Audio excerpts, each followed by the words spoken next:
A very good morning. New TV news analysis pumiyeng tabiru punam puhan bamakta da dongi host HEEYAI le metong bramna punam putaram nok chobolo ne kokno na kromjari. Ngasi Imphal da phong ba tongan ba pauche singi maroi be headline sing khana ne badai koi studio da lengshin bidro lai biri basi khuyoja BROZENDRA NINGOMBA senior journalist. Ahan bamakta da oja BROZENDRA bu taram nok churi. Tharaksari HEEYAI le Oja khoi tongan tongan pauche singi maroi be headline sing amtang pathok tona miyam da thamjabagi khutong chabalo jage. Ahan bada NRC yaning da basing yel hominate JFD census report phangdringai da NRC demand tauba yimpham yaude jo council kuki CSO singna Imphal Tamenglong da kuki sing ayat apan yaudana chathok chasin yashin yabina bagi da makta hajakre Chief Minister 𝐍𝐄𝐖𝐒 𝐴𝑟ꯒꯤ IG amasung DIG ga security amasung counter insurgency gi matang da khanakre hai basing asi tongan ba pauche singi maroi be headline sing aktani ojamakha chatha jaboina hojik si khoigi census si pangthok tanaba yam kanna khoigi protest si yam kanna changsili adumapu masida kuki jo council na thamai si census report phangdringai da NRC demand tauba yumpham yaudi haidana makhoina thamai masigi matang da oja miyamna hari basi khoigi census si hek tawraga di census ta base tawraga delimitation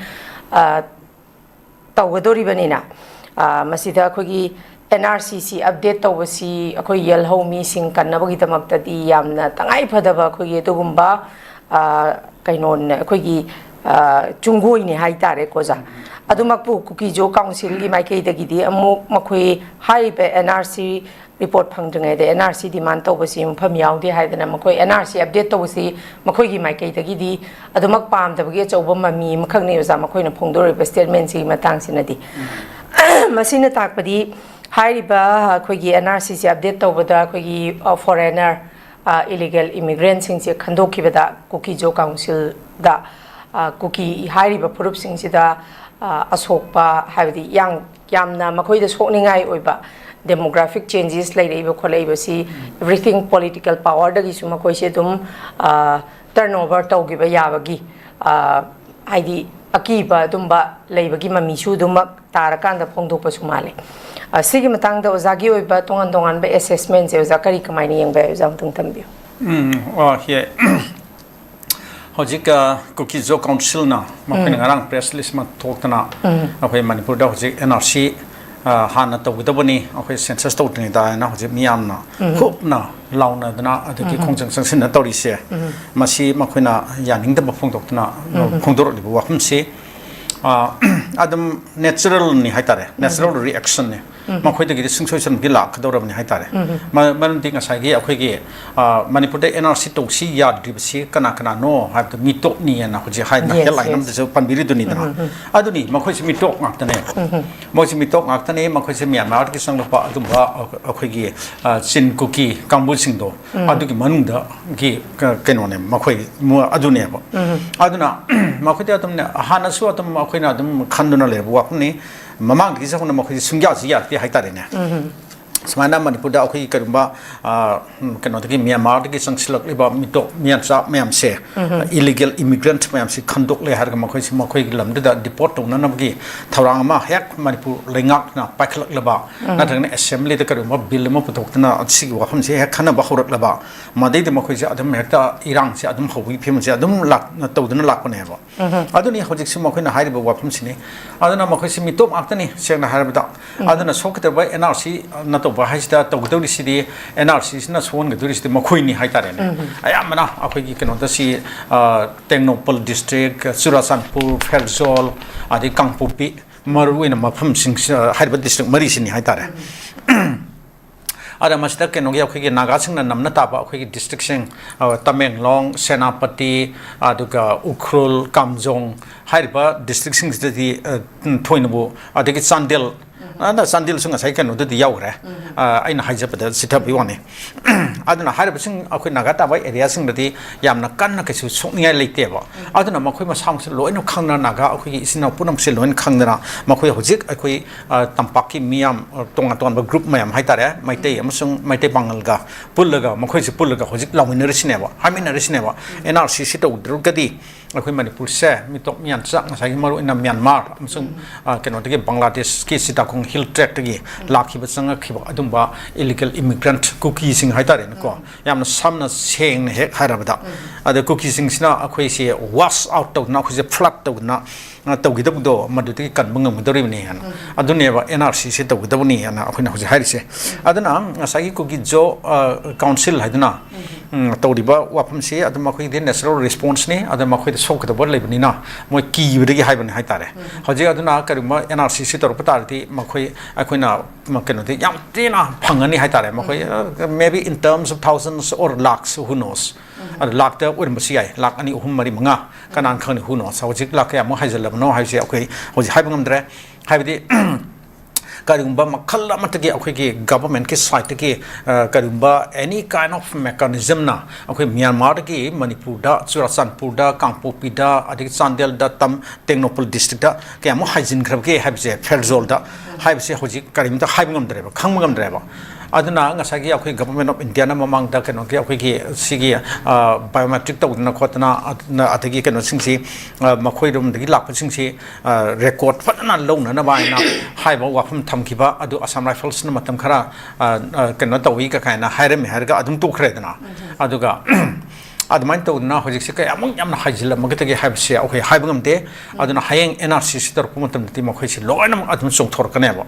act kare hani in terms of thousands aduga lakh ta or pasiyai aduna haibu me se loinam khatu aga makhoi si moi karim ta se sang phutu punga moi darni moi mapa mapu ngi pon pham kadai tano kari khundano kamain to bono kari year do lai no khapno haimna singwa okay NRC da okay Indian citizen amge keno ngi tong na ba bona fide citizen ni habsi ut na bu khona bada okay document mayam changi dana hai ba document sing sima khoi de pi bangam da ba yare pi bangam mo dori ne ba yes ma khoi mayam gi mark de ne kharab di moina namdana akhoi gi artificial document hai ba tari ko khudak tek temporary ad hoc basis ta ma khoi sem sari pi sang bidi ya ba mam di ma khoi community gi marak ta achu achu pham pai ba mayam ma yawri ni na bureaucrat ta kari da adagi mayam ma le ni na adna asimba moi gumba or kanu mayam tuna kanu namdana makhoida artificial oiba adi khudaki oiba temporary oiba natraka karhani ad hoc atumba documents mayam ma piri hargasu makhoi moi loina makti pi ngambagi phimdi kaisu leini thajde go aduna 100% ke manung makhoi khara piri hargasu even adubokta akhina hojik kanu tor pamatam da ningthizna verify tor pamatam da NRC hajigi magi akhoi ki kanu tor pamatam di madusu madu ho ba mayam su song thor kaneba aduna adagi area to da hayeng makhoi se loinam sok da pot amok oibanina moi loinam pulap makhoi se loinam Indian citizen amta nate haina hoje akhoi gi kainumba final list ka phung patar makhoi se adam left out to kaneba adum tan jadu dan neba adun makhoi se neba sok to rise aduna madu ki potu lakani se khangbani na sai world cookie jo council hariba world yaw ta male cookie jo council cookie jo council hariba sina adugi press list thok tan makhoi gi stand pirapani aduga ngarang han da sum khoi keno da sura sampur khongchat amang chatna asigi keno se NRC to biyaroi aduga keno da census to godamni census to khoi welcome to iga kana haina to ri se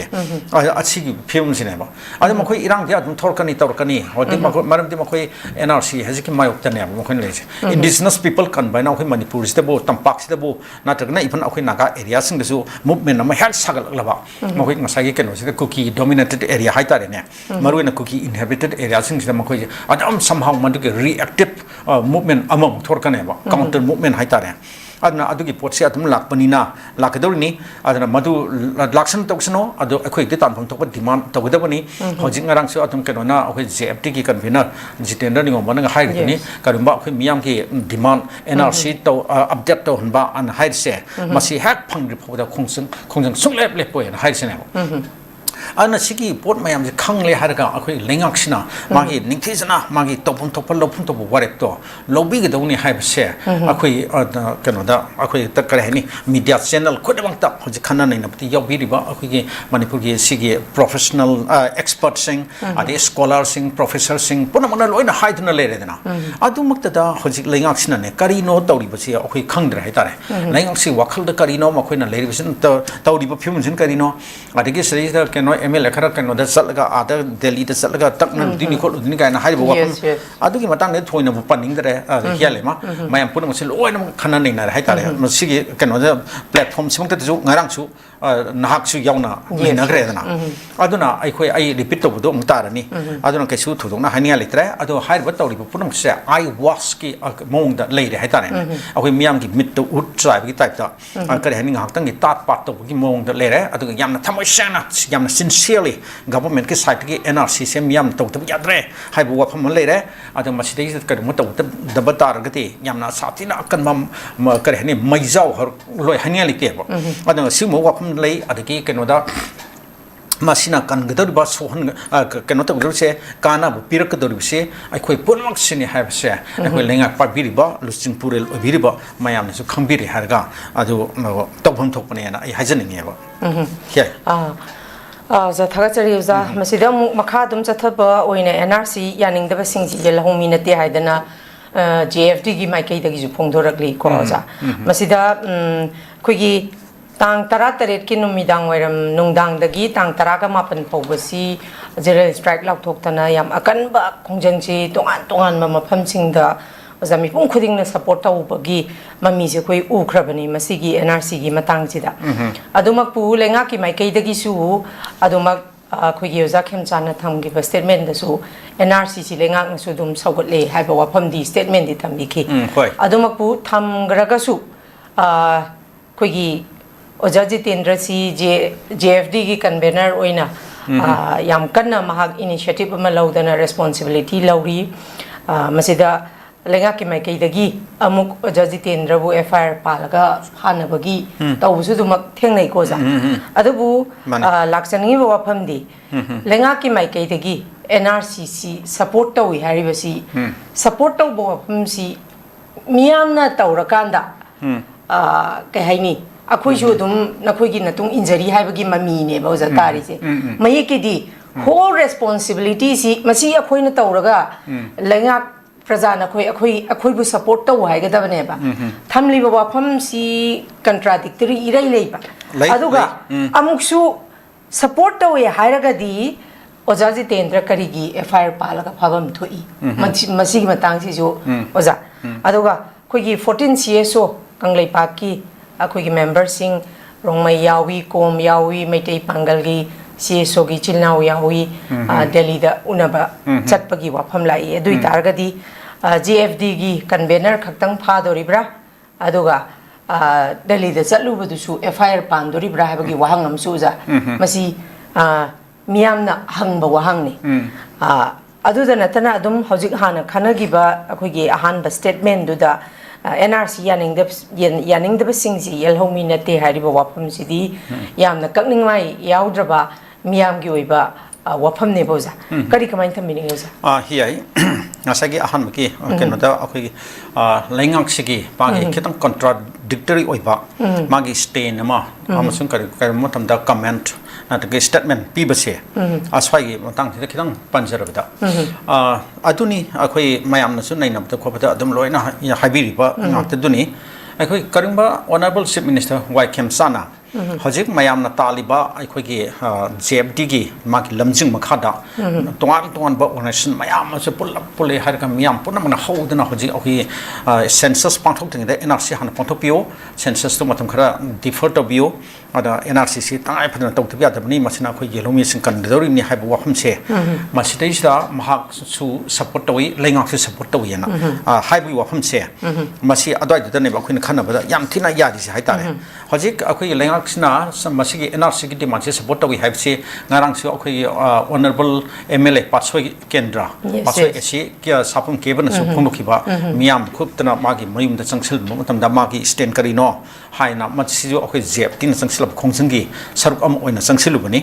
ꯑꯗꯨꯗꯩꯗ ꯃꯥꯅ ꯐꯣꯡꯗꯣꯛꯈꯤꯕ ꯋꯥꯐꯝ ꯑꯩꯈꯣꯏꯒꯤ ꯀꯩꯅꯣꯁꯤꯅ ꯂꯩꯉꯥꯛꯁꯤꯅ ꯀꯩꯅꯣꯗ NRC ꯒꯤ ꯗꯤꯃꯥꯟ support ꯇꯧꯏꯅ ꯍꯥꯏꯔꯦ ꯑꯗꯒꯤ ꯑꯃꯨꯛ ꯑꯩꯈꯣꯏꯒꯤ ꯑꯣꯅꯔꯦꯕꯜ ꯍꯣꯝ ꯃꯤꯅꯤꯁꯇꯔ ꯒꯣꯕꯤꯟꯗꯥꯁ ꯀꯣꯟꯊꯧꯖꯝꯅꯁꯨ ꯉꯔꯥꯡ ꯅꯍꯥꯟ ꯅꯨꯃꯤꯠ ꯈꯔꯒꯤ ꯃꯃꯥꯡꯗ ꯍꯧꯖꯤꯛ ꯃꯥꯅ ꯗꯦꯜꯂꯤꯗ ꯆꯠꯇ꯭ꯔꯤꯉꯩꯒꯤ ꯃꯃꯥꯡꯗꯨꯗ ꯑꯩꯈꯣꯏ ꯄꯥꯎꯃꯤꯁꯤꯡꯅ ꯐꯣꯡꯗꯣꯛꯂꯝꯕ ꯑꯩꯈꯣꯏ ꯂꯩꯉꯥꯛꯁꯤꯅ ꯁꯄꯣꯔꯠ ꯇꯧꯏ ꯀꯥꯏꯅ ꯍꯥꯏꯔꯝꯕ ꯑꯃꯁꯨ ꯂꯩꯈ꯭ꯔꯦ ꯍꯥꯏꯇꯥꯔꯦ ꯁꯨꯃꯥꯏꯅ ꯇꯧꯅ ꯃꯌꯥꯝ ꯄꯨꯝꯅꯃꯛꯁꯤꯅꯗꯤ ꯂꯣꯏꯅ ꯁꯄꯣꯔꯠ ꯇꯧꯋꯦꯗꯤ ꯍꯥꯏꯔꯦ ꯑꯗꯣ ꯁꯄꯣꯔꯠ ꯇꯧꯔꯒꯗꯤ ꯍꯧꯖꯤꯛ ꯀꯩꯅꯣꯁꯦ NRC ꯁꯦ ꯑꯞꯗꯦꯠ ꯇꯧꯅꯅꯕꯒꯤ ꯃꯗꯨꯒꯤ ꯆꯞ ꯆꯥꯕ ꯊꯧꯔꯥꯡ ꯑꯃ ꯑꯩꯈꯣꯏ ꯀꯟꯀ꯭ꯔꯤꯠ ꯁ꯭ꯇꯦꯞ ꯑꯃ ꯂꯩꯉꯥꯛꯁꯤꯅ ꯄꯥꯏꯈꯠꯄꯤꯔꯣꯕ ꯂꯧꯈꯠꯄꯤꯔꯣꯕ ꯑꯗꯨ ꯍꯧꯖꯤꯛ ꯂꯧꯈꯠꯄ ꯂꯩꯇ꯭ꯔꯤꯌꯦꯕ ꯑꯗꯨꯅꯦ ꯍꯧꯖꯤꯛ ꯃꯌꯥꯝ ꯄꯨꯝꯅꯃꯛꯅ ꯂꯣꯏꯅꯃꯛ ꯍꯥꯏꯔꯤꯁꯦ ꯑꯗꯨꯅ ꯁ꯭ꯋꯥꯏꯁꯤꯗ ꯁꯦꯡꯅ ꯍꯥꯏꯔꯕꯗꯤ ꯂꯩꯉꯥꯛꯁꯤꯅ ꯐꯅ ꯌꯥꯝꯅ ꯍꯥꯏꯖꯔꯒꯁꯨ ꯃꯈꯣꯏꯅ ꯁꯄꯣꯔꯠ ꯇꯧꯋꯦ ꯍꯥꯏꯖꯔꯒꯁꯨ ꯃꯗꯥꯏꯗ ꯑꯩꯈꯣꯏ ꯃꯤꯌꯥꯝꯒꯤ ꯄꯨꯛꯅꯤꯡꯗ ꯄꯦꯜꯅꯤꯡꯉꯥꯏ ꯑꯣꯏꯕ ꯃꯆꯥꯛꯇꯤ ꯀꯩꯁꯨ ꯌꯥꯎꯗ꯭ꯔꯦ ꯍꯥꯏꯇꯥꯔꯦ ꯍꯥꯏꯗꯤ ꯃꯈꯣꯏꯅ ꯁꯄꯣꯔꯠ ꯇꯧꯏ ꯍꯥꯏꯔꯒ ꯁꯄꯣꯔꯠ ꯇꯧꯕꯗꯨꯕు ꯃꯗꯨꯕꯨ ꯀꯩꯅꯣ ꯇꯧꯅꯕ ꯄ꯭ꯔꯨꯐ ꯑꯣꯏꯅ ꯃꯈꯣꯏꯅ ꯃꯤꯌꯥꯝꯗ ꯎꯍꯟꯅꯅꯕ ꯑꯩꯈꯣꯏ ꯀꯔꯤ ꯊꯕꯛ ꯄꯥꯏꯈꯠꯂꯛꯒꯦ ꯍꯥꯏꯕꯗꯤ ꯊꯕꯛꯇꯨ ꯀꯔꯤꯝ ꯄꯥꯏꯈꯠꯇ꯭ꯔꯕꯅꯤꯅ ꯑꯗꯨꯅ ꯍꯧꯖꯤꯛ ꯃꯈꯣꯏꯅ ꯗꯦꯜꯂꯤꯗ ꯆꯠꯂꯒ ꯀꯩꯅꯣ ꯇꯧꯕ ꯈꯣꯠꯄ ꯍꯥꯏꯅ ꯃꯤ ꯀꯩꯅꯣꯗꯤ ꯁꯦꯟꯇꯔꯗ ꯇꯛꯁꯤꯜꯂꯨꯅꯤ ꯀꯥꯏꯅ ꯍꯥꯏꯔꯤꯕ ꯋꯥꯐꯝꯗꯣ ꯃꯗꯨ ꯍꯧꯖꯤꯛꯇꯤ ꯀꯔꯤꯁꯨ ꯑꯩꯈꯣꯏ ꯃꯤꯠ ꯊꯨꯞꯄ ꯊꯕꯛ ꯑꯝꯇ ꯇꯧꯗ꯭ꯔꯦ ꯍꯥꯏꯇꯥꯔꯦꯅꯦ ꯅꯍꯥꯟ ꯀꯩꯅꯣꯒꯤ ꯑꯣꯅꯔꯦꯕꯜ ꯍꯣꯝ ꯃꯤꯅꯤꯁꯇꯔꯒ ꯑꯗꯨꯒ MLA ꯈꯔꯒ ꯑꯗꯒꯤ BJPꯒꯤ general secretary K Saratka yauna kano textiles minister unare hairaga mawda hairame ka kaidudi yamna kano kari hani madu thodona kesu yamna lumna lunia oidra haitare textile minister du da hainaraga kari tawna duino haibna adu unagdo di home minister ni nataka prime minister ne abo adu makhoi du unabiu haibani haibagi wanida adagi suppose makhona minister ama unaraga mawda su takshilaga magi mateng loge makhoi su yauna haihan ge ngan haibu urgadi mathang mathang unabir odana adu hoji atopa minister mo unabagi paw ngasi ahoi amta thenadra haitare adu kai dawrage ba adu urgadi adu BJP gi makhoi gi keno gi nitinabin ahoi gi president unabirabra adu general secretary organization secretary haibasimo mayam leire adu north east ki in charge mayam leire adu gi keno gi atopa topa union minister mayam leire moi me adu mathang mathang unabiro makhoi da adu haibiro adu smai to manipur miyam na tangai phan tal si taliba demand se masimdi thabak un pangthok sya yaroi dori haina haibiro madai da magi BJP ki magi political party ki oiba masagi oijaba akhoi gi electoral prospect ki matang da su puthok khana biro adu na takti akhoi BJP ti yam thina sok pa legi dore ka kana haibo da adum haibio ba solo poziyari ni hoji ki miyam sina khupna yarak trgdi election da ma kamai tawna ka ni tawni adu mamang da phangi magi sip masinga do hoji handak mathang da phangda phangoi haibdo haibangam te dana aduna hoji mi pum khotong da wari hek sarbo khudingi adom kaino ngaptani haitare ne sigi potsi adum sigi keno se ahoi mindset se hoji si lei uba phangi haitare aduna smai to na mana yam contradictory oiba statement sing se pibgi mota thabak oina lokhatpiro cabinet ng warep lobusu leite aduna tagna nga sagi ahoi gi hoji yauriba coalition keno se ahoi gi government se masti te yawmin riba political party singi makhoi gi legislator singi oiba apunba mi phamam pangthokna warep am lore har gasmai NRC se update tawna na ba center da home minister da prime minister da haida se aduna aduma yamna chap chaba resolution ga lodna khodan to su leite aduga karimta leite haitare ne aduna adumai thabak to karimta leite banina ngasai gi hojik akhoi kare hani mayam punamna hainari sini chali khongsa site akhoi MLA khar chaliba minister yauna chaliba kajiri kaim kana banate aduna hojik haibir duni lainga akhoi honorable chief minister na mana le lainga sina sigi kano si NRC demand support wi an hairgasu thabak una de kaimta pangthoruk tabnina adai da akhoi criticize to nima chak se adum phangbani haitare ada amarum da smai tawi hojik lai biri ba akhoi gi lainga se masdei da mahak paikhala pa thabak thoram mayam sidai da akhoi kano da pol akhoi gi media platform jing se media platform sing da amasung atai te kadai da kana mayam sina sum kadai machi khuding da phamaga mayam wari hek sanari sing se sigi issue jing akta ne NRC gi matang da akta ni sanari se adigi kano sina laingak sina kari tawdige lainga kai do kaim tawtribno haimna sing sing akta ne hainari se akhoi lekai de horaga haitare ne aduna lekai khudimak khudimak nganari se sigi wafam sing akta ne aduna criticism je handak se government si mathakta yam pajana pire haitare ada criticism sina akhoi kitang putning da nuai handab khotaba di khara akhoi lenga ki lusing basing da leiba mali aduna nahan kano da akhoi gi nagam phan da kano gi we rotary parking ama mechanized rotary parking na ama da inaugurate to the thorum da phong to da smantana akhi santi pam da kampuna haining haijisno akhi adam kan to ni na habi wa pham se lei khre da aduna simui wa pham se lei hai tare aduga hialema tanjasida matang sida ne aionda kano da wa pham khara lei hai wa pham sing se wa pham se ai arun bo ta bani hai tare yamna akhi reliable source about government ki manung dik tabni adabu off the record ni official din natte ada swice dei da aina ta jaba pawsi ai share to thoke adu natragati masi kar hani tongan adum kai no ma khangdana sam lei bachi phatte ha ta ado hai bu apun si kai amuk chumbano ha bi ai madu gi kano di confirmation official kar verification people kem tang moi proof sung lei roi adu ai wari sanai akhoi ai ngonda kano da lei hai ta re off the record ai masi wari tai smai to na han akhoi ki august date amasung nipan da hotel classic grand da akhoi kano ki consultative meeting come seminar ma 2 days ki pham ki bido madudai da akhoi resolution khara recommendation khara lawi hai hai ba recommendation je hojiksi government ta thabra thadabra khangde na hojik mayam na de hainari ko aduga akhoi su khangde hai tare adubu ngai aina ta chari ba aina phangchari ba keno tugi akhoi source tu matugi na di recommendation se thai na hai center da ado center na madu akhoi kitang makhoi na aksha keno to de hai tare yaning da phung ko gi moi response reply la yan hai hai reply pura arun bani ko masi akhoi hai ba ai hana ja haje kitani aduki reply to ki kano the last sentence da smaina hai ba ama yawi there is no plan to execute NRC in Manipur na hai okay hai bu wapam se response oina response oina maduki recommendation ki akhoi ki kano ni reply oina hai tare adan hai bu wapam se akhoi I want to PB riba akhoi source ki matung na di maha ure pare hai bane ba ada si kanam ta di bu paune ba kanam ta khang di bu wapam ne ba ado si akhoi CFD taram khiroi ade kanam ta taram khiroi ba khangam khiroi ba ado ai khoi su masi akhoi kar haine ya official oina government ki site ki thop na tam ni na akhoi su adum tumina adum lei bani hai tare how ki ne men kya ni se ado hai wa phum se khoji phung to pa ai matang chara bra ni khale ba asmana lei ni tan ja se adu urgati azamaram da thachage recommendation thari sina kanana thaba oi recommendation government ki site ki home department thari bra or adu oiram tare na okay hai bi mazu kano de adugi kano do function do I mean seminar come consultative meeting do kano home department na organize to bani na yes home adugi loina na home department and in collaboration with Manipur Population Commission yes makhoi na punna simbani na haire ba adu haibu wafam se aduni haibu wafam se mase kano da ka amuk sumano haibu akhi khangde government ki site ki kar se rolam to wa rolam da thor pus leite adu haibu wafam se leina na khoi leingak sin support to yin haire li ne leingak sin NRC Manipur ki miyam ki demand se to na ba kano mase support to haire li ne ba adu ko loina na ML kharasu minister home minister masamak su yauna Delhi da satlaga taknur dinen sakri bane ba aduni se hojik lei report se adai contradictory do contradiction do ka sathina 100 times adum ken to re hai tare ne adu di government sina khana hari wakhum si lot sel ga thami sin kari no adu di hojik ken no da miyam da publicly ken da adum public da adum lok thopi ro adigi habi ro ka smai to na sigi akoina recommendation tharoi adu ken no da ki asom da ki home minister of home affairs da ki sigi rejoin ken no ma la akoi ki reply ma la madu di smai na hai re hai wakhum se adu hai wakhum se ka muk chum bano chum da bano hai do adu di akoi ken no to da ne ma ko confirm to da ne hai tare ma ko pi dong hai tare ado asim wa pham leibra hai sin ado di hoji kano sina Manipur lengak sin sengdopum tho ebo aduna asigi pon hi hoji lei se ado nga sagi akhoi ki lengak sin support to hai ga support to butugi amso NRC miam ki demand se masi update to hanana ba thabak na karem ta akhoi ki karem ta hai ni paikhat hai tare ne yam concrete oi visible oi ba step on the lokapi da ba keno ki akhoi ki cabinet ki meeting pham da ba resolution log da ba adik ngasagi akhoi ki ruling keno mayam ki parties ki keno legislators ki apun ba mi pham haraga war ka log den khotan to birgadi adu khitang akhoi thasin ngai oi ba man support oi na hai do adu na tragedi sum pa hai ba hai tare ne nga ki gyana na ba oi media sing ka dising mayam thengna phon tan miyam ka khara pul pa matam da thorma pang thodi miyam khara pulle na ꯑꯗꯒꯤ ꯃꯥꯡꯗꯨꯗ ꯑꯗꯨꯝ ꯉꯥꯏꯍꯥꯛꯀꯤ ꯌꯥꯅꯅꯕ ꯑꯗꯨꯝ ꯈꯔ ꯑꯗꯨꯝ ꯄꯥꯏꯗ ꯍꯥꯏꯕ ꯑꯗꯨꯝꯕꯒꯤ ꯐꯤꯕꯝꯗꯣ ꯃꯥꯜꯂꯦ ꯍꯥꯏꯇꯥꯔꯦ ꯑꯗꯨꯅ ꯃꯔꯛ ꯑꯝꯇꯪ ꯊꯠꯆꯔꯒ ꯑꯩꯈꯣꯏꯒꯤ 2022ꯒꯤ ꯑꯣꯒꯁꯇ ꯑꯣꯏꯔꯝꯒꯅꯤ ꯍꯥꯎꯁꯇ ꯑꯩꯈꯣꯏ resolution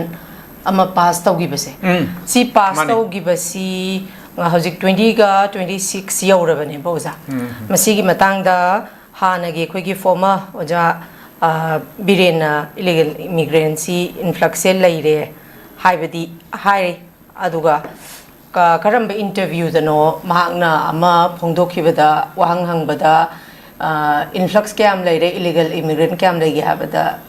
laite have a statement amju contradictory thamdi thamgibane boza oja masi de laksaning se 2022 da resolution si koi gi house ta tagraga ngasi poba haidi miyamna NRC se update tawdaba yaroi haidana lengang na su support tawi haba wafam di thamaga masida koi gi handak unaba chatluba tu su haidi unagadaba mi unadadana textile minister khak unaga lakpa atopa union minister maruoina home minister unaba ngamdaba union home minister Amit Shah ga unaba ngamdaba ko za masida manipur da NRC update tawbada illegal immigrants sing khandok khibada isagi bona fide citizen si kana kana no habasi thambada NRC se update tawbada government of India da kayam suabazano haibagi wahangam khaksula iboza kai no haiba matam da oza haiba kuki singsi government of India na proxy soina sijinai haibagi statement ang khaksula libanina adu ibetaragadi proxy soina sijinarbanina makoisi amuk NRC dagi makoisi khandokhiba taragadi government of India da something madugi hidden agenda kharadi sum soi soidana oza leire habase oza masi mayek seng ubagi mami amakak miyam na sudum tari boza sigi matang se oza kari kamain thamini HEEYAI kano se government of India na hojik se kano da akoi manipur miyam na NRC update to view 1951 ge kano da NRC do madu manipur da update to view na hairi asi masigi basis lai have se minister of home affairs su atuga PMO su makoi su khangaba ngak tani haitare aduga even Rashtrapati Bhavan jod khangmani ate ministry mayam se loin khangmani tanamani haitare aduga BJP gi leiriba ahoi national leader khudi ma haitare president gi horga loinam all kano gi makoi office bearer khudi mak se loinam khangaba taraba ngak tani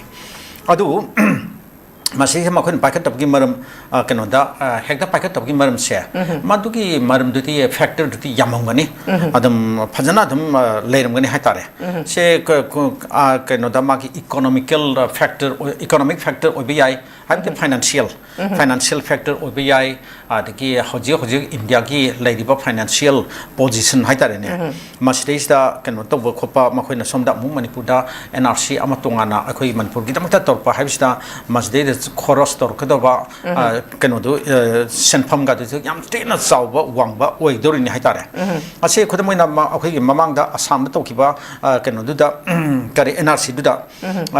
makoi ahan bata makoi na plan tor masi 2014 da makoi na masi gi NRC si tauna na waina ayaba leirak pamatam do Supreme Court ki maki kano gi order matungna pangthong na wain lakpa matam da lupa crore sani ka marfuni pan aduga laktaran panlom dani haitare makhina adai da pan ba estimate tor mase adu bu ngasai keno da 2022 ngasai NRC Assam gi si loira pumatam adugi matam nu dati makhina cross to gi si lupa crore listing amaga chatruk sum ani aduga point keno da lakh computer haitare yam thena hengalaktra aduna lupa crore listing ma chatruk ki mathak tani haitare adugi amuk makhoi keno gi akhoi gi keno da final list to york haidana tawgi pamayam akhigi million keno do lakh trampan million amaga lakh mapan keno do makhigi list out left out to kibodo yauki da aduna maram ore harga mandugi mi mayam dana makhigi tong bam sagil na nai keno do cross to jarga sagi makhigi ke hearing sa thana bo khonar NRC gi hearing do madu yauna khonar pumatam da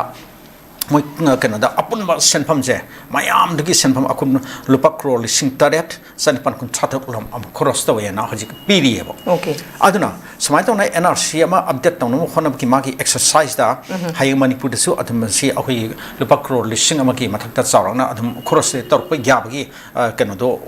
likeliness to layaba aduna asi wafam sima leire haraga hoi government of India da ti asima crore lising ama ka kai sti lising ama aningai si ke chudi leba wana te ba mahoi yam tina dum to ngam mi haitare ana asina taba tonga tonga crore lising tara ki khujing da anga tonga project mayam pakhali ba adum government ni dana adu budi adu kisma ka manipur keno se India se ahoi keno world gi quite gi largest ahoi gi economy sing manung da mari subda laini na hairi ni dana athu mutam manung da aduna siumagi wafam mayam sleiba aduga ngasai atopa factors sing na political oiba factors su adum lerum gane ba hairiba political factor mayam ski manung si da Canada hayeng se asam gi NRC do maduda makhoi si jo adum yam phajana keno tawre hai tare hojik si makhoi da tongan ba makhoi na han taram da ba khangam da ba makhoi na urum da ba political lesson khara makhoi na tamme ba adai da Canada akhoi gi makhoi na lokthokane na khalam ba Kanodi Myanmar sorry Kanodi Bangladesh ki haisilpa maruin Muslims neba maruina Bangladesh Muslim neba makhoi target tor mise akhoi Assam ki NRC ki maru ba main target ti Bangladesh Muslims neba adu haiba adu ki manung duda adu di natradna Hindu mayam su yawler meba aduna Hindu satira achoba major chunk of Hindu populations yormeba aduna har bichim se makhoi mayam si kamai ta godage haiba wafam ma kanoda akhoi Assam government of India da makhoi satina achoba headache ma makhoi oi ki ba aduna hojiki haiba wafam se hojik su loi dribni ko aduna loi dana hojik bok chanai na adum leikraba wafam ne ba aduna masin pura final tore approve tore hanan loi re na wafam leitribne ma aduna simo wafam mayam su leibani na akhoi kanoda Manipur dana karamba urkatagi haiba hoi Manipur ki factor ga Assam ki factor ga kharbati khenar pa yai ada Manipur ki factor sin kamai to no haida akoina Myanmar ki borders da keno da international boundary da leibani na aduga Myanmar ga hek thangna ba yum thangna ba man next door oibani na akoi gi mathangi thongjin na bidu oibani na aduga Myanmar da akoi gi political instability adke keno to ri ba kholi ba military ki crackdown against makoi gi keno mayam da rebel force mayam da tawr khot pa mayam dana maram oirar ga ngasai ki Myanmar ki sangsilak ki haisilak li mayam se aduna masigi factor sima adum oiba haitare ada hojik habiri duni ada hiyai na habiri duni in government of India ga hojik akhoi ki mini se kenoga akhoi ki Kukidjo community haidasi ko sin Kukidjo community haidna maru ina Myanmar the base to Myanmar da lady ba settle to ba adu even Manipur su settle to ka lady ba asigi community sing se masiga makhoi government of India ga yamna apapa mari am lady bane ba hari mari sidi ngasagi akhoi gi tongan ba mayam legra international diplomacy gi kari gi akhoi keno da legra hai tare Myanmar ki interest ne ba ada Myanmar da hoji ma akhoi India gi tongan ma ki project mayam pai khali ba kholi ba legra adigi hari ba project sing do sohan dana ba manghan dana ba aduga madu makhoi gi khubam da dum lejana na ba adigi hari ba area se ki manung thele tari ba population sing se akhoi Indian government ki Indian influence ki manung da thamna na ba hai tare Indian akhoi gi keno ge influence ki keno da khubam da thammagadi aduna ngasagi asunda Chinese dominance amso Myanmar da lady banina China se pura next keno ne yam anakpa keno ne neighbor amani hai tare ne aduna magi keno influence mayam ataki influence is loinam yawre ko military influence economic influence market influence simo mayam si loin yawr panina haribu mayam se masi keno tong mayu na khona rakda keno da in government of Indiana akhoi sin Kukidjo community sing se moi se marup oi da yati haibu wafam ma leibanina masini ba makhoi men agenda se aduna ni haiba adugi Myanmar da makhoi na toba adugi kano se masiki policy se adugi mami tar tana ngasi Manipur da akhoi kano sin Kukidjo community mayam se makhoi se yamna friendly oi ba relation ama thami harga tawdi sine ba aduna hoji akhoi na adum urisne hiram khadong da thawram khadong ta loina Kukidjo bu kano to ba Indiana adum support ba Indian security force maru ina India ki mahut sin bai da hoji kana tare khoi central security force sineba Indian army as well as paramilitary force sineba Ministry of Home Affairs ma khada le riba aduna makhoi mayam sina government of India ki interest do makhoi na represent tawre harga masagi chin ko ki jo community sing se moin matam leba khibda adum protective silami monga thambi baneba aduna ne makhoi na panamna akai ba aranba international akhoi the criminal activities mayam tawraka su terrorism ko thabuk mayam tawraka su adam somehow ngak pi bung man gi mong da sum tawraka le se asigi ngasai ki keno duna Myanmar da thamba government of India ki ma ki keno duna political agenda do adu gi port na ne ba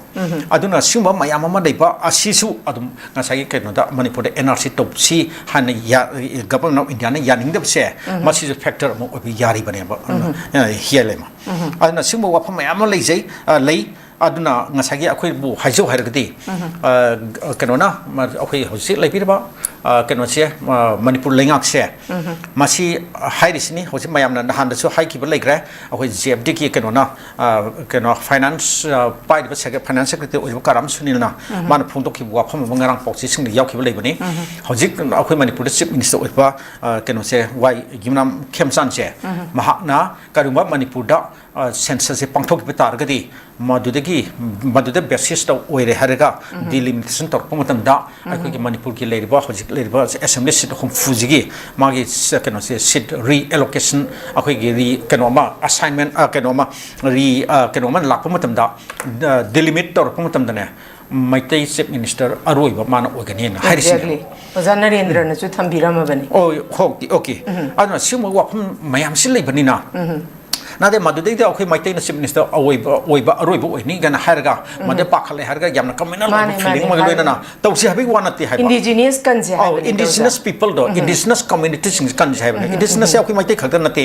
nanga sing leiri adiga to ba akhoi mayam su leiri minority masam mayam su leiri na asing ba mayam si yengbire harga to bir harga sab sab thabuk to lokhat pi gdong ne bo adudai da kano da akhoi center na haiba ngakta som ilga sakani akhoi isa ki oijaba isana ki oijaba thinking isagi oijaba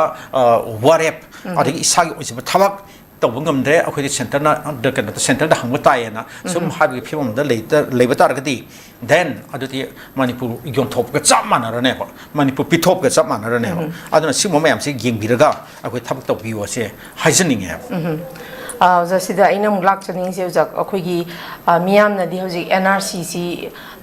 masi tangai phadana update ta hodadana ID masigi koi census si government of India na piraiba akhoi thoglaiba notification sigi matung ina namdana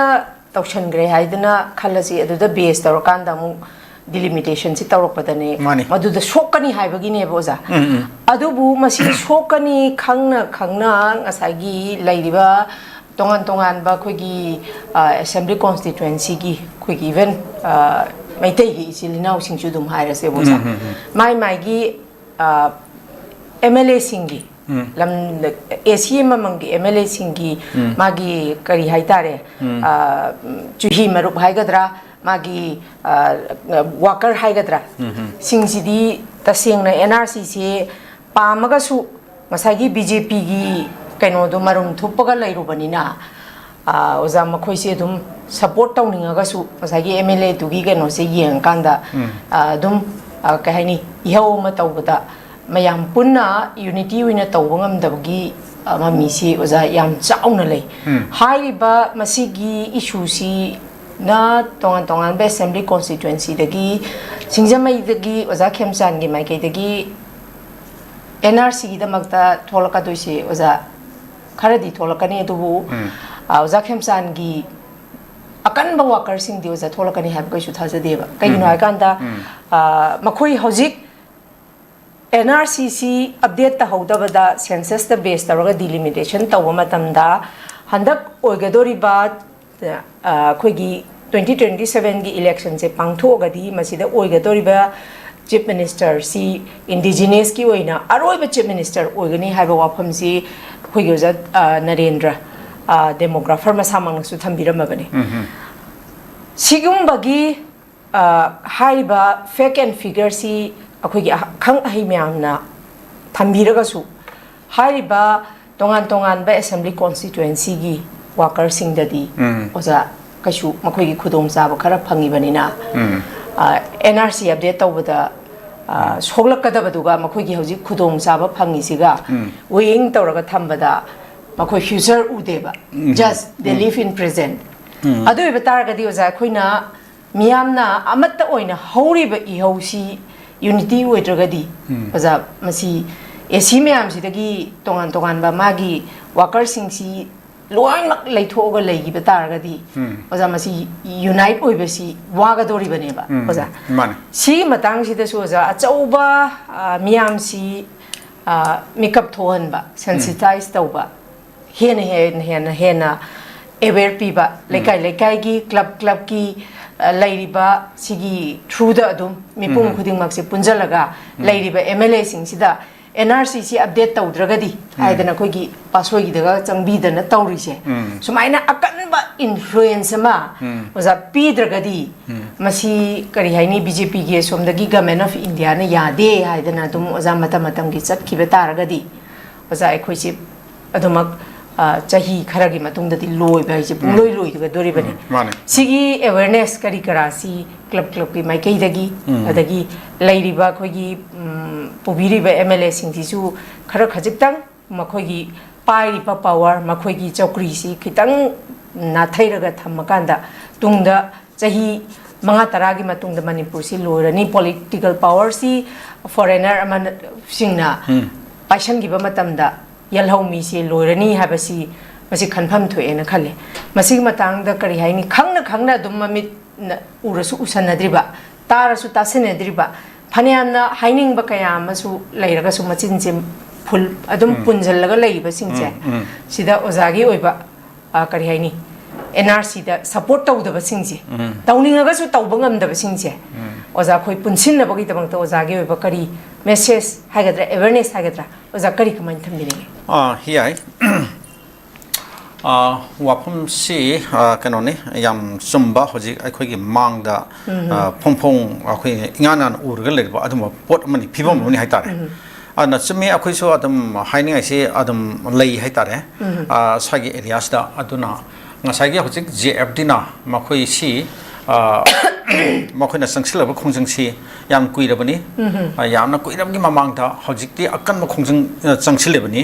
masigi stage si yaudangi mamang yamna ingna tapna khongjang changsilengi matamda okay miyam khupna khangmin na ba haidana moi si akhoi awareness campaign si adum tawr lakpani haitare ana laikai khungi khudingi adagi club singa natraka maira paipi loop singa khutsamnare hairaga mafam da satna akhoi gi kano singse mifam si phaminaraga masina karingba NRC si taw hogdragadi aduga karingba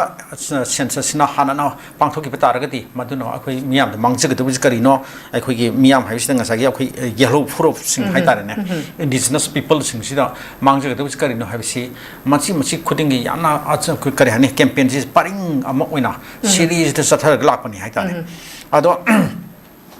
hariba masingmagi akhoi awareness campaign series se masina cover to bangam hodaba natraka masida yawning hodaba haitare ne adum yawning daba adi powder media da akhoi keno da visual media da natraka print media da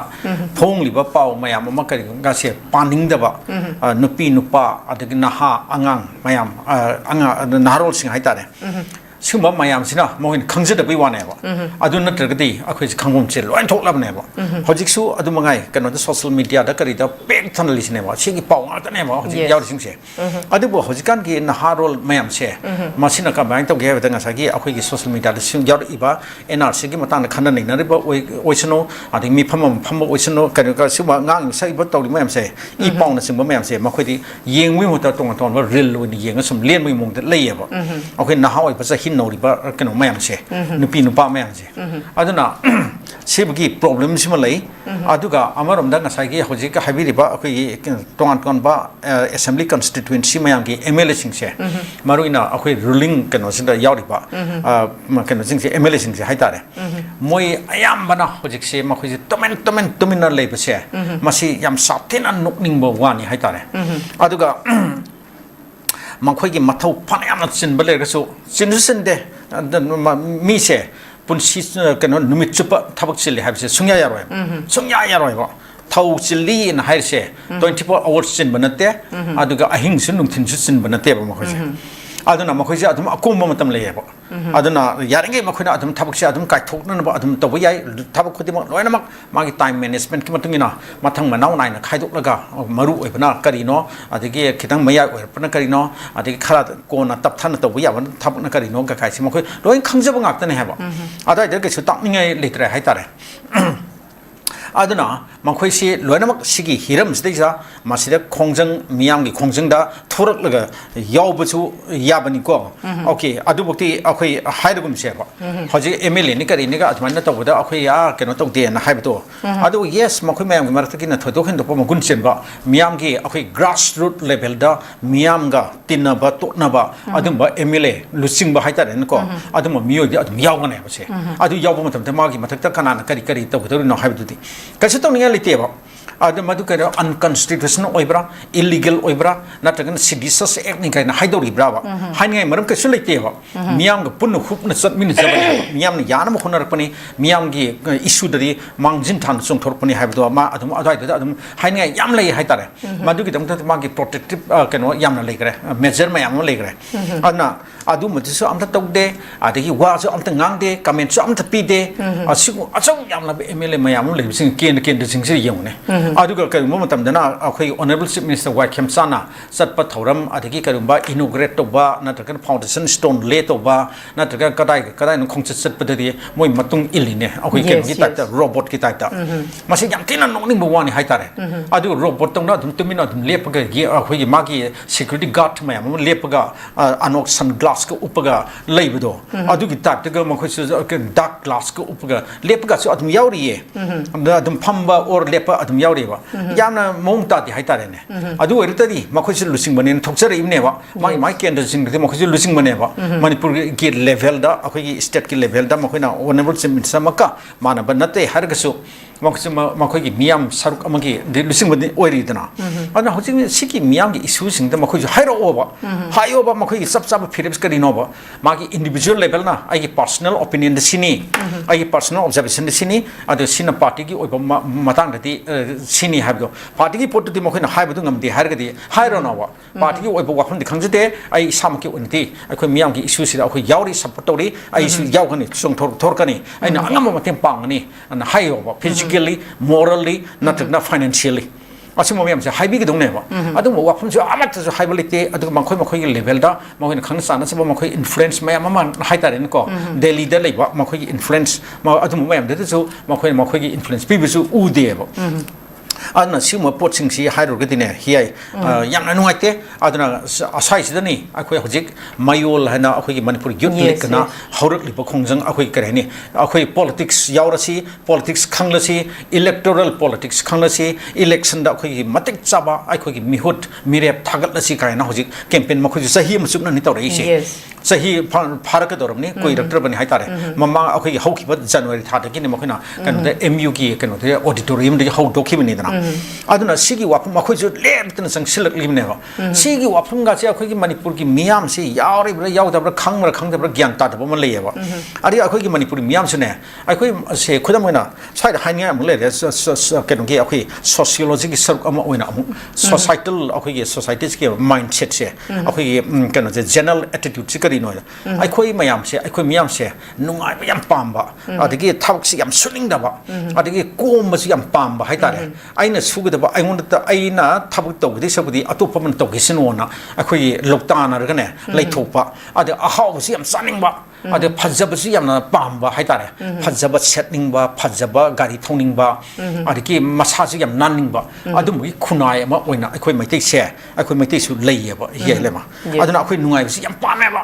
maduna maram oidana adusu sokthana gi ngasi akhoi maitai na akhoi miyam na haitare nan ko akhoi indigenous communities na ngasi mayong na riba phibam se masigi ngasagi akhoi hainabi akhoi keno se masigi mindset se masina su marma oiri bane ba hausi aduga akhoi se thabchu suning de habski maram duti yam lagre ko akhoi gi isagi oijaba akhoi gi iraki ne mystery mayam leidna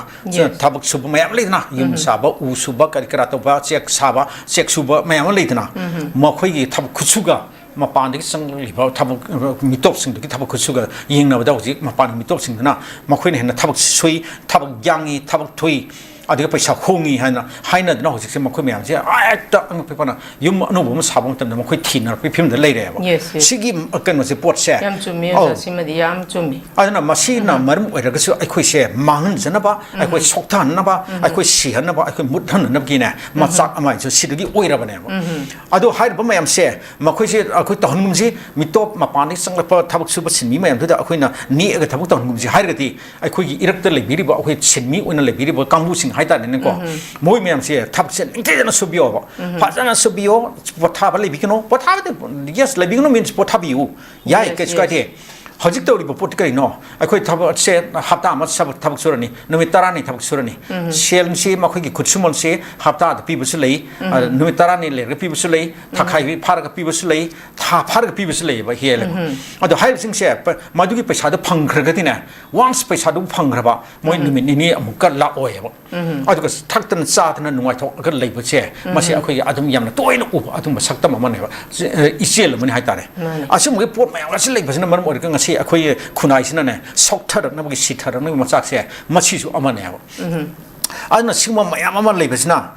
keno to bani adna akhoi gi keno to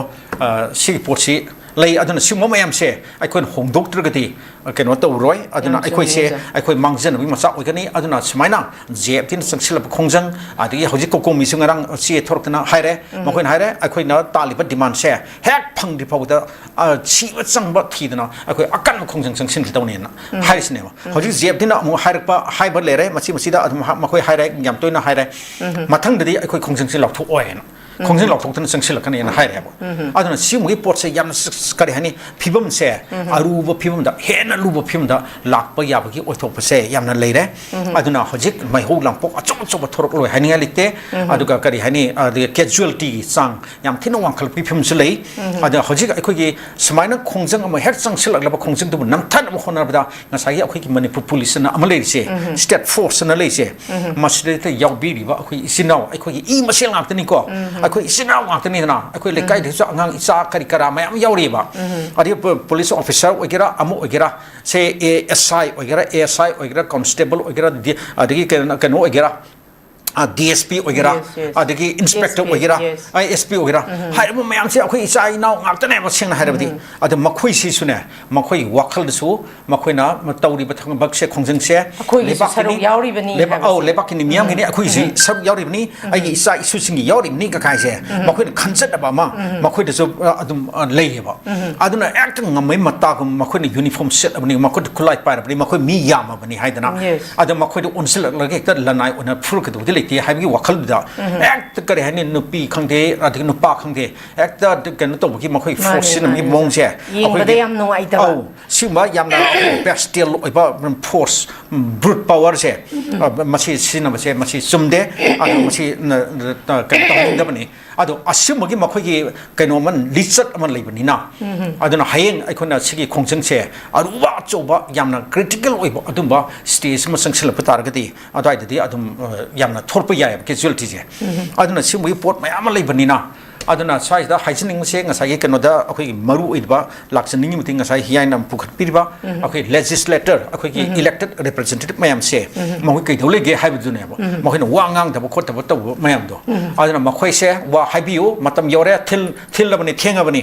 masida ka rum ka hana thengzil pa tar ga di ngasai kar hani makhoi da su masa personally amsu makhoi ki family da adik makhoi masa own property da kano da sorok loi thor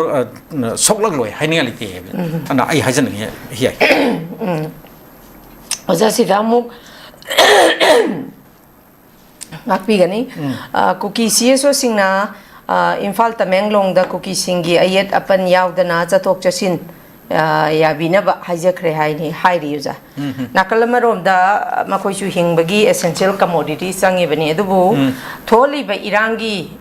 haurak phamdi makhoi si dum oiba masagi makhong da thangna yansinja ba haibuduni amarom da aduga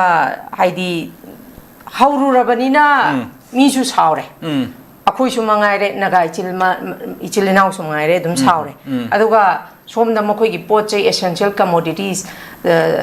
wasalakpa dagi chathok chasin da pharak tar agana maduda chathok chasin do yasin nabina ba haijari haidana mu hairi taseng na harga di masi ngamni haidana khongjang do mingon da khana ba hauraga di oza ngamna ba changchang ga da bane amarom da sigera changera ado sidi yam ikai khangda bagi ikai khangda ba man bagi kaino ne ba oza thame iba statement sidi aduna masi miyam na su dumak thame iba statement se miyam na su dumak yaningoi haibadi irang su makoina dum thohan ba aduga irang dugi tongan bada negative impact amuk phangaga phangiba negative impact dugi su amuk su madu phangdana masung haijaba haibase masi ikai ningai oiba masana masagi makhongda thangna yanjinjaba haibaduni sigi matangda dumak koigi manipur government gi lairi belengak pai bada yaur basu mangai kuki gi any asok apan anayek yarak pamatamda chattana sijada laire chattana unai rims da laire chattana unai ngarang na hana koigi leilon bai faida mioi taruk legi da badugi hajik phok justice phangdabagi akoi pang tawbudu da yang kanna tawdo asok apan phanyam yawbudo ja kanantana chatlaga hangbagi mami si akoi aduma ude masida sudum miyamna penadabagi wafam se social media gi platform do ja phongdokna basu ja akoi sudum uba phangje hairiba matang si su dumak adum paliba lengak si su adumak kari karamba habadi akiba laibagi damakta makhoina kuki jo singse yamna kina chatlibano habagi wahang se oza si miyamgi achauba wahang neba oza kari kamai thamini here hojik si sum ikhoni yengbuda kenoni kuki jo community singse makhoi gi marakta su hojik si wakal si tongan tongana khanaba adumba section sing adum akhoi leiba ure laisu leire haitare aduna section khara mana akhoi hana gi mohsa gi phibam akhoi gi hana akhoi punna hingminaba punna totna tinaba ad lemin saminaba adugi phibam do hanjilaning ba adum mohsa gi phibam do hanjilaning ba adum kangbu ma su khara su leire adu khara mana ngasai kano do akhoi separate administration tongan ba union territory gain hai ba makhoi ngasai khulai pa ba akhoi terrorist kangbu sing do akhoi suspension of operation gi makha da le ba terrorist organization sing duna makhoi na patali ba demand se masida adum satning ba kangbu khara su adum lei hai tare aduga maruk tu da amuk kare hani karim ta su hai bangam da ba hai tare kano da adum mayai da lepa kangbu ama ansu adum lei hai tare asumba makhoi moi gi marakta su smaina contradictory ojaba akhoi gi natragana khara akhoi gi conflicting oiba adumba section singse adum lei tabana te adana hojik se surasanpur da akhoi jo community gi marakta akhoi hana gi mohsa gi akhoi gi peace and normalcy hanjalan ba pamba adumba kambu ma leire habdudi akhoi mamangda handakta thokiba kenoda matam khargi mamangda ta ugre haitare mokhoi mayam gi marakte kambu ma akhoi hana gi leithidaba kenoi bungsakin balte mele magi masan pa yauna amagi magi imu manung amasung mai tongan ba akhoi jau community gi marui palusing basing akhoi sidai da imphal da laga honorable chief minister ga magi banglo da unadana khotana wari sanna ki khoi ba leigre dana adu masu madu ma leigre aduga kanoda kampopigi romgi site su akhoi honorable chief minister na salisi na thengkhang omrak sure haitare adei mahak aru handakta akon ba sapaduda akhoi mafam duki mi mayam tong amasu unare pulle makhoi masamsi yaure thorum da puna adum yawmina na tawre asmain tona adai da adum leitabdi khara natte haitare aduna hojik leiriba akhoi gi naga singi mathakta makhoi na khut thaba horba khorba tawru do aduna maram oire harga makhoi hojik se nomada tangai phatan changba akhoi gi essential commodity singse phangbagi satin warak tan jajdi punsi se awaba haidu makhoi sapsan khangpa haitare ne mioi basina nomada akhoi san thangna chinchak sibu phanglutrdi sara helpa matam adhi potu leigi haisu paisa leirga su potu leina phanglutrdi madada wabadi kari hairuni aduna sigi awa phim se mokhoi chap chana mayok na rak labni na hojik te mokhoi jo khanjan na ro haitare aduna ning sa gi mokhoi na chat thok sin to de yan view khor view ga na hoji mokhoi na kanu ga to ri se request appeal ga to ri se aduna sigi marak se ista amuk mokhoi tongan tongan ba se hadak ta ngarang na handa khoi keno na honorable chief minister gi ma ki initiative makhada masung kangpupi gi akhoi gi MLA hawkholet kip gen adigi deputy chief minister nem sak kip gen mokhoi su yauna mayam da lok thok akhoi national highway 2 masdei da akhoi gi keno se free movement ya la gani for all communities na hagi dana nan bus khara satna khotna akhoi gi passenger mayam sat pa hogi bise masdei da adam thoidokpa kare hani akhoi gi kangpupi rong gi site gi kuki community gi marak gi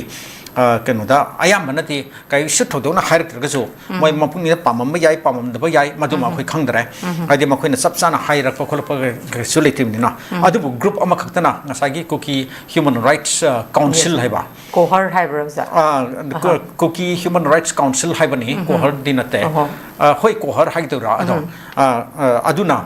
mana si ma thora harga sidin nam fu kano to bol khot pa peace ni de kano da voluntary amasung spontaneous kano nate kai na mana har kan khod dai gidna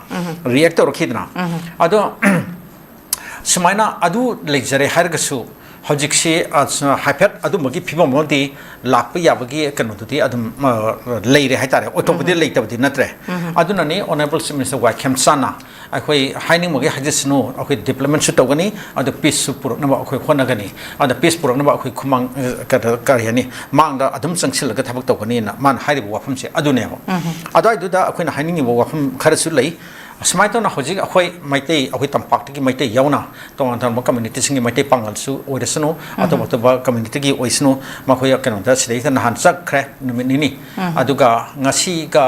ngarang gadi satpa ki pau se akhoi ai hojipok ti phangdri haitare adu ngarang ki pau ti akhoi thudong na thengna dre nahan gi mamang du gi numini ni gi akhoi thengne ba press list thok na khona CM gi office gi press list ka thok pa akhoi ui ba adu keno smaina makhoi na asumna satpa yari ba asigumna keno de kangpopi de gi su amun natragan surasanpur de gi su surasanpur jo akhoi satpa ya hala se ba surasanpur de akhoi maitai satpa ya hala si adu surasanpur gi mi sing su makhoi keno imphal da la halo ba imphal da makhoi kaithel ka halo ba hojik kangpopi gi keno mayam ma makhoi na chap thak pa phangdana sing phangdana adigi keno mayam ma phangda gi awa mai na ri do makhoi hojik kangpop imphal da la halo imphal gi market gi makhoi pot si lei halaga makhoi halan ro ba adai da hojik akhoi gi akhoi public ki akhoi tampaki miyam gi haire tare valley dwellers haidi akhoi maru na akhoi majority mai tai kai na makhoi he haibo ada akhoi gi reaction amu yembi ro ba haidi akhoi su kem da akhoi di kem tongninga litre ba akhoi di makhoi kui re ba makhoi na adum thadok ki ba haitare adum peacefully makhoi di adum salhal le akhoi una khana salhal ne moi hospital la treatment tawre ade series da power sabba adum akhoi mayam se adum unaba khangna ba loin yauri bani sina kangpop gi gari ni sina chura sam gi gari ni se akhoi loin khangi mangak ta ne ba adigi security nga aga sap khot pa puri ba to akhoi loin ui ba adigi akhoi airport la aga makhoi adum flight tong na sidagi satle adna sima mayam se akhoi ura ga lakpani na akhoi honorable chief minister amasun laingak sina haitare aduna akhoi phawda phawjin je to ba ya halani hana ya han bagi khongthang da haur labani na hoji akhoi kangpop phawra chap pa kai su thodo padi tawrak tre adu redi makhoi su akhoi state imphal da la halo adu imphal market ke makhoi pot si leir ka makhoi pu halo adu di tangai phadna khoi security budi kharab ya halo kai su kai ti for safety keno da haitare for sake of safety aduna adu di adun ta hansi yai kai su kai de ba adu ai khoi swai da leir kana am tan makhoi da khut thar ka do leitre sandal na kan do leitre nung na lang do leitre nauri kap do leitre adigi sai na kalu do leitre haitare aduna sigi pot si leir bani adu ai da hora se ba aduna asing ba real peace do adigi loina na size da am ha nang ba kharaj leye samaina akhoi yamna circumstantially kari haini tangai phadna sathok jasin tawna rimni haina tawri har wadi di kaimda sanadana ing tapap kamaina purakadage akhoi masel si tawna rasi haiba condition budi khara leina ni ko asagi akhoi gi crime tawkiba terrorism thaksa thakiba adigi yam sakiba akhoi gi injustice ba inhuman oiba adumba torture gi kari gi beastly bestial behavior gi act mayam amadi legidana mi hat to hatta kari hani mi hatpa atin dupi macha angang macha yauna hat la ka tong ki khoi adum crime sing nga pi ba yaro ba ꯑꯗꯨꯗꯤ forgive and forget ꯁꯦ ꯃꯗꯨꯗꯤ ꯑꯣꯏꯊꯣꯛꯂꯣꯏꯗꯕ ꯋꯥ ꯑꯃꯅꯦꯕ ꯑꯗꯨꯅ ꯑꯗꯨꯝꯕꯒꯤ ꯊꯕꯛꯇꯨꯗ ꯆꯦꯟꯅꯕ ꯃꯔꯥꯜꯂꯤꯕ ꯇꯦꯔꯣꯔꯤꯁꯁꯤꯡꯗꯣ ꯑꯗꯨꯗꯤ ꯃꯈꯣꯏꯗꯤ ꯂꯣꯒꯤ ꯃꯇꯨꯡ ꯏꯟꯅ ꯆꯞ ꯆꯥꯕ ꯄꯅꯤꯁꯃꯦꯟꯠꯁꯦ ꯐꯪꯍꯟꯁꯤ ꯑꯗꯨ ꯅꯠꯇꯕ ꯑꯇꯣꯞꯄ ꯑꯇꯩ ꯑꯇꯩ ꯑꯩꯈꯣꯏꯅ ꯉꯥꯛꯄꯤꯕ ꯌꯥꯕ ꯈꯔ minor ꯑꯣꯏꯕ negligible ꯑꯣꯏꯕ ꯈꯤꯇꯪ ꯈꯔ ꯄꯤꯛꯊꯕ lesser degree ꯍꯥꯏꯇꯥꯔꯦꯅꯦ lesser quantumꯒꯤ crime-ꯁꯤꯡꯗꯨꯗꯤ ꯑꯗꯨꯝꯕ ꯉꯥꯛꯄꯤꯕ ꯌꯥꯕ ꯈꯔꯅ ꯉꯥꯛꯅꯁꯤ forget ꯇꯧꯅꯁꯤ and forgive ꯇꯧꯅꯁꯤ ꯍꯥꯏꯒꯗꯧꯅꯦꯕ ꯑꯗꯨꯅ ꯁꯤꯒꯨꯝꯕꯒꯤ ꯋꯥꯔꯤꯒꯁꯦ ꯁꯥꯟꯅꯅꯕꯒꯤ ꯄꯣꯠꯁꯦ ꯍꯧꯖꯤꯛ ꯂꯩꯉꯥꯛꯁꯤꯅ ꯄꯥꯏꯈꯠꯄꯗꯤ ꯎꯗ꯭ꯔꯤꯑꯕ ꯑꯗꯣ ꯋꯥꯔꯤꯁꯨ ꯁꯥꯕꯤꯒꯗꯧꯅꯦꯕ ꯋꯥꯔꯤ ꯁꯥꯕꯔꯣ ꯋꯥꯔꯤ ꯁꯥꯟꯅꯅꯕꯒꯤ ꯊꯧꯔꯥꯡꯗꯣ ꯁꯤ ꯉꯔꯥꯡ ꯈꯛꯇꯗ ꯅꯩꯅꯕꯗꯥꯏꯅꯦ ꯁꯤꯗ ꯅꯠꯇ꯭ꯔꯣ ꯗꯥꯏꯂꯣꯒꯀꯤ ꯃꯇꯥꯡꯗ ꯍꯥꯏꯅꯈꯤꯕꯗꯣ ꯑꯗꯨꯅꯦꯕ ꯑꯗꯨꯗꯤ ꯗꯥꯏꯂꯣꯒꯀꯤ ꯀꯩꯅꯣꯗꯣ ꯗꯥꯏꯂꯣꯒꯇꯣ ꯇꯧꯅꯅꯕ ꯀꯅꯥꯒ ꯇꯧꯅꯗꯣꯏꯅꯣ CSOꯁꯤꯡꯒꯤ ꯂꯦꯚꯦꯜꯗ ꯇꯧꯗꯧꯔꯤꯕ꯭ꯔꯥ ꯑꯗꯒꯤ ꯇꯣꯉꯥꯟ ꯇꯣꯉꯥꯟꯕ ꯑꯩꯈꯣꯏꯒꯤ ꯄꯕ꯭ꯂꯤꯛ ꯂꯤꯗꯔꯁꯤꯡꯒꯤ ꯀꯩꯅꯣꯗ ꯊ꯭ꯔꯨꯗ ꯇꯧꯗꯧꯔꯤꯕ꯭ꯔꯥ ꯅꯠꯇ꯭ꯔꯒ ꯂꯦꯖꯤꯁꯂꯦꯇꯔꯁꯤꯡꯒꯤ ꯊ꯭ꯔꯨꯗ ꯇꯧꯗꯧꯔꯤꯕ꯭ꯔꯥ ꯍꯥꯏꯕꯅꯆꯤꯡꯕ ꯃꯌꯥꯝꯁꯦ ꯅꯤꯡꯊꯤꯖꯅ ꯄꯔꯤꯡ ꯅꯥꯏꯅ ꯀꯦꯇꯦꯒꯣꯔꯥꯏꯖ ꯇꯧꯕꯤꯔꯒ ꯑꯗꯨ ꯍꯧꯕꯤꯔꯣꯕ ꯑꯁꯤꯒꯤ ꯄꯣꯠꯀꯥꯁꯦ ꯇꯧꯕꯤꯌꯣꯕ ꯑꯗꯨ ꯅꯠꯇꯅ ꯅꯝꯐꯨ ꯍꯥꯐꯨꯗ ꯃꯈꯣꯏꯁꯨ ꯆꯠꯄ ꯌꯥꯍꯜꯂꯦ ꯑꯩꯈꯣꯏꯁꯨ ꯆꯠꯄ ꯌꯥꯔꯦ ꯍꯥꯏꯔꯒ ꯑꯗꯨꯋꯥꯏꯗꯒꯤ ꯄꯤꯁ ꯄꯨꯔꯛꯑꯅꯤ ꯅꯣꯔꯃꯦꯜꯁꯤ ꯄꯨꯔꯛꯑꯅꯤꯅ ꯍꯥꯏꯕꯗꯨꯗꯤ ꯑꯗꯨꯗꯤ lasting ꯑꯣꯏꯔꯣꯏꯕ ꯑꯗꯨꯅ ꯅꯤꯡꯊꯤꯖꯅ ꯑꯩꯈꯣꯏꯒꯤ ꯌꯥꯅꯕ ꯈꯣꯠꯅꯕ ꯀꯔꯤ ꯀꯔꯥ ꯌꯥꯝ ꯂꯩꯒꯗꯧꯅꯦ ꯄꯦꯛ ꯗꯤꯜ ꯀꯩꯅꯣ ꯑꯦꯛ ꯁꯥꯏꯟ ꯇꯧꯅꯕ ꯈꯣꯠꯅꯕ ꯂꯩꯒꯗꯧꯅꯦꯕ ꯂꯥꯛꯀꯗꯧꯅꯦꯕ ꯑꯗꯨꯒ ꯀꯟꯗꯤꯁꯟ ꯈꯔ ꯉꯁꯥꯏꯒꯤ ꯑꯗꯨꯝꯕ ꯇꯦꯔꯣꯔꯤꯖꯝ ꯊꯕꯛ ꯆꯠꯊꯈꯤꯕ ꯃꯌꯥꯝꯗꯣ ꯃꯣꯏꯗꯨꯗꯤ ꯃꯈꯣꯏꯒꯤ lawfully ꯑꯗꯨꯅ lawfully ꯃꯈꯣꯏ ꯃꯊꯛꯇ ꯆꯞ ꯆꯥꯕ punishment ꯄꯤꯍꯟꯒꯗꯧꯅꯦꯕ ꯑꯗꯨꯅ ꯁꯤꯒꯨꯝꯕ ꯋꯥꯐꯝ ꯃꯌꯥꯝ ꯑꯃ ꯂꯩ ꯑꯗꯨꯅ ꯉꯁꯥꯏꯒꯤ ꯑꯩꯈꯣꯏꯒꯤ honorable chief minister ꯋꯥꯏꯈꯦꯝꯁꯥꯅ ꯃꯥꯒꯤ ꯃꯇꯝꯁꯦ ꯄꯪꯀꯨꯏꯁꯨ ꯀꯨꯏꯗ꯭ꯔꯕꯅꯤ election khajitang ai selokle tha manga taruk taret haitare hojik tha taruk ama hogre yes tha taruk ski manung dang sagi sigmui peace ki semblance of peace lakpadi hore ko masig dang te yam thina thagat ningai ne ba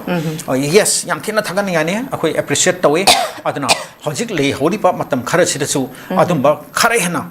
keno se peace se purang na khonna bi patar gati akoi honorable chief minister Waikemsan akoi miyam na adum phajana adum sona gane na swagi area dati akoi haining haitare ada NRC gi na tongan ba mani haitare hoi hoi oza thagat chari oza oza luishalappada khugi masida MSPDCL gi khugi mamal piduna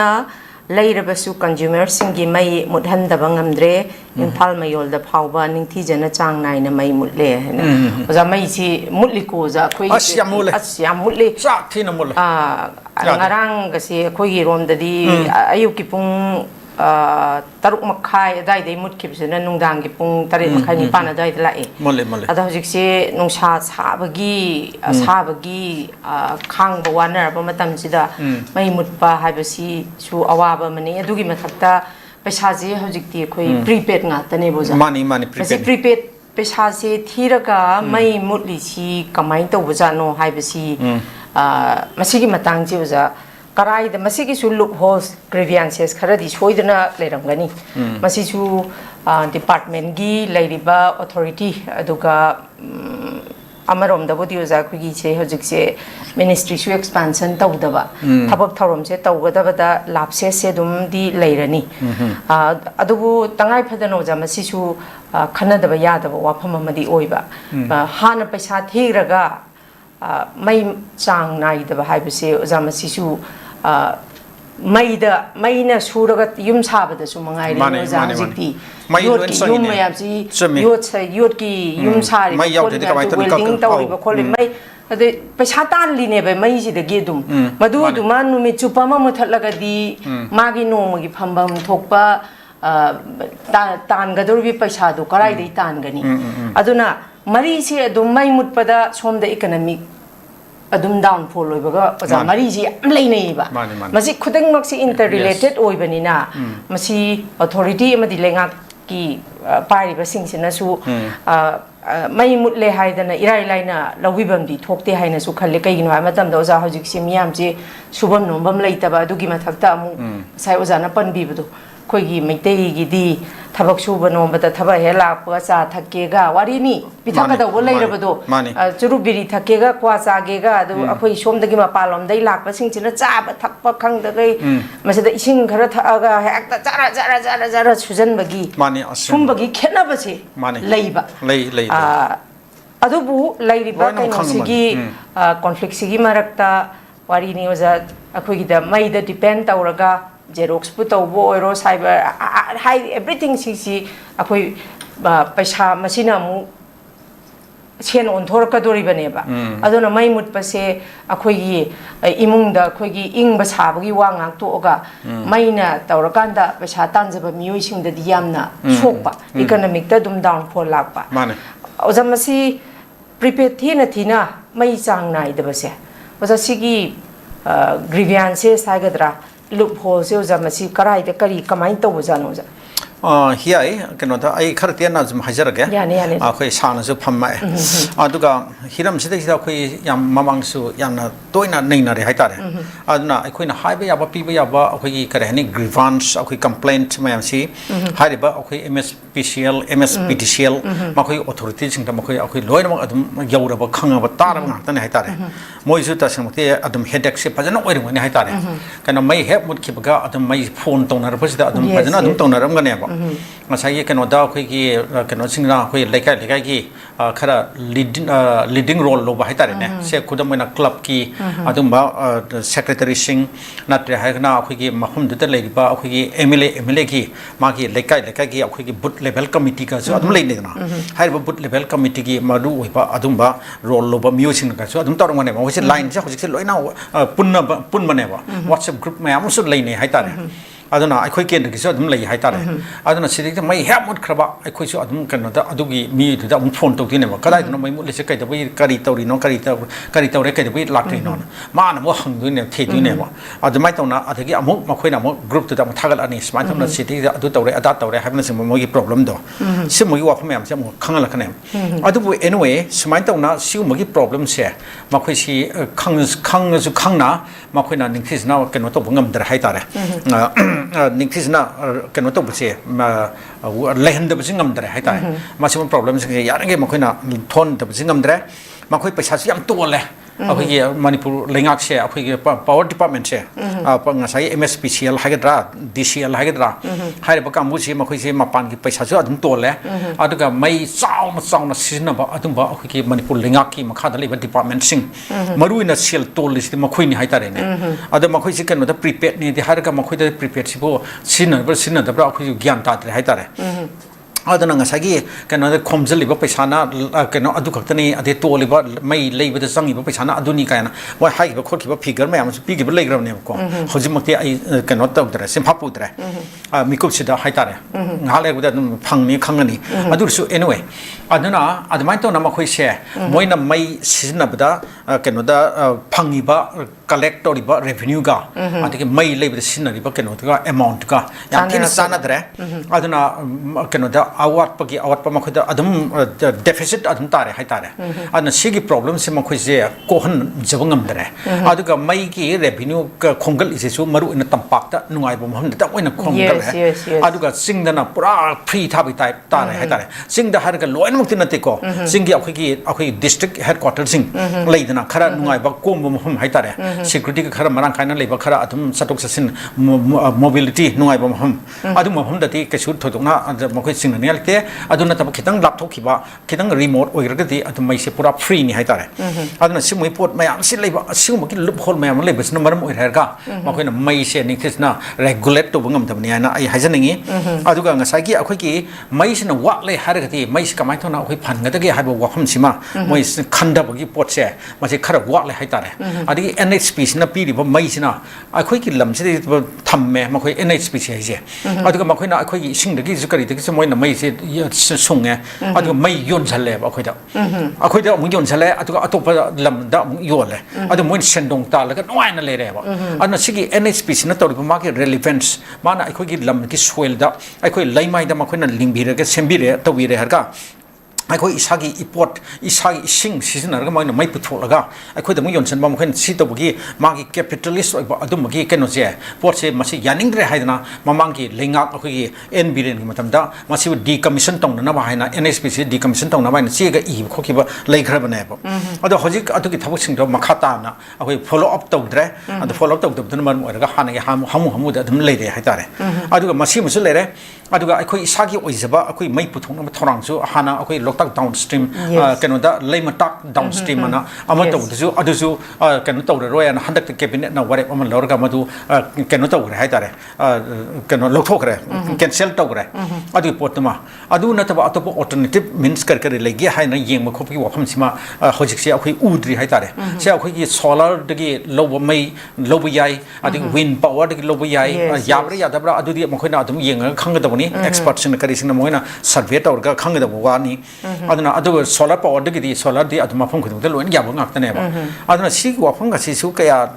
tau da mali hai tare akhoi solar power sin na ba si ke su hojik paksan se oidri ba manipur da adu atop prithvi ma chakhal bole bak mayam da solar power khak da loi hai tare sa te na paksan sin ne ba aduna si mo wafam ga si akhoi swai da na leite si ga si ko si mo alternative se ma khoi yeng haningi aduna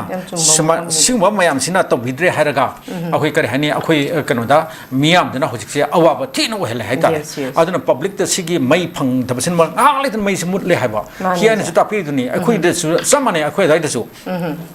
aduna simu problem si yana lere masingba akhoi magi service da akhoi supen peninga oidra hai tare ms special ms special adang sai hybrid tu ni cabinet ti akhoi magi power pai ba adumba minister ma tonga na leitabani na ase honorable chief minister na magi keno da adum leiba tare hai tare akhoi power si keno portfolio si gen thokti pitok ti ba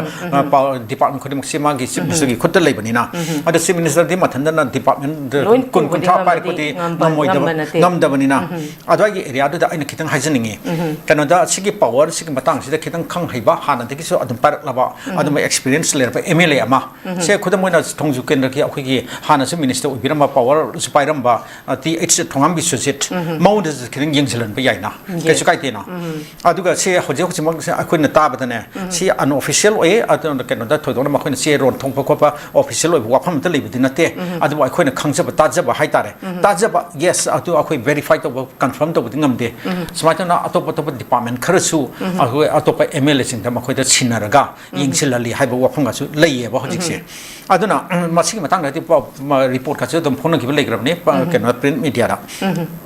aduna smain to ragadi to bigadu ni yai ke skai deba adu akhoi welcome to eba aduna nga sagi minister do ken to wa sak lorga akhoi ministry expansion do yamna ma formally to drgasu sagi kitang experience leba ma ki knowledge know how experience leba adu musing mla sing khalle harga sana department sing khara yengselan bada kaisu akai balik teba adu di honorable chief minister gi magi makhut su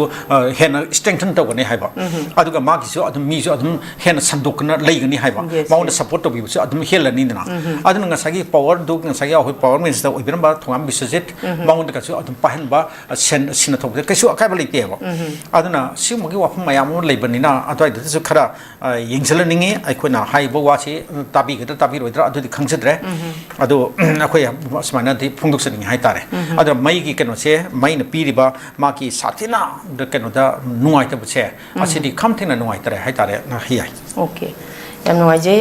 za yamna ngasi gi tongan ba paukche sing gi marui be headline sing da za ki tongan ba warol ke ama thambiduna akoi bio sing da mitna na ko hena oina ba warol ke ama thambi bagi damakta hanna notice window gi mai ke digi Ojagi mamal yamlaba matam khara khajiktam kaithokpi bagi damakta ojapo hanna thagat paphongdok chari thank you very much for joining us loine na ngasi gi unedi khoi gi ayuki tongan ba pauche singi khanani ne basi matang sida lushin jabaga loine na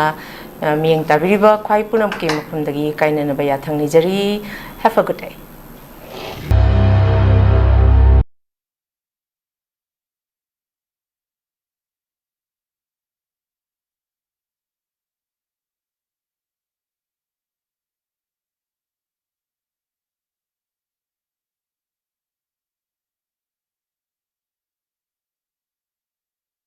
Northeast Window Mining Tabiriba Mayam Punamakpu Taramda Okchari Hauzik Mapalamgi Tabaki Pau Pijari Ahanbada